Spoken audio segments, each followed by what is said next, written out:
નમસ્કાર દર્શક મિત્રો, ફરી એકવાર સ્વાગત છે તમારું આઝાદ એજ્યુકેશનમાં. જો તમે મારી ચેનલમાં નવા છો તો મારી ચેનલને સબસ્ક્રાઇબ કરવાનું ભૂલતા નહીં.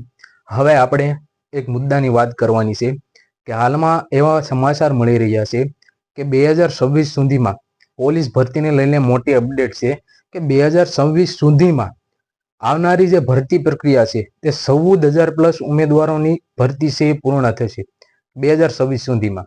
અને બીજી વાત એ છે કે જે ગુજરાત સરકાર દ્વારા હાઈકોર્ટને એવો જવાબ રજૂ કરવામાં આવ્યો છે કે પીએસઆઈ ભરતી જે હમણાં લેવાની એની એક્ઝામ તેના પેપર ચકાસણી ચાલુ છે, તો એ પેપર ચકાસણી પૂર્ણ થયા બાદ નવેમ્બરમાં તેમનું સિલેક્શન લિસ્ટ બહાર પાડવામાં આવશે.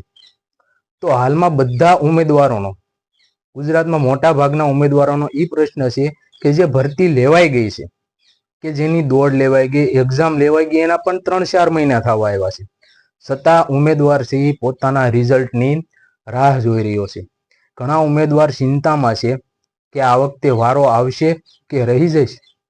તો ઉમેદવારને એ પણ ચિંતા છે કે જો રિઝલ્ટ જલ્દીથી આવે તો અમારો કિંમતી ટાઈમ ન બગડે અને અમે અમારી જે તૈયારી છે એ ટૂંક સમયમાં ચાલુ કરી દઈએ, કે આવનારી ભરતીની તૈયારી કરવા માંડીએ.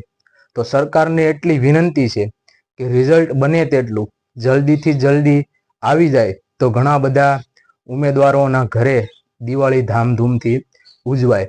જો તમને મારો વિડીયો ગમ્યો હોય તો વિડીયોને લાઈક કરો, શેર કરો અને સબસ્ક્રાઈબ કરો.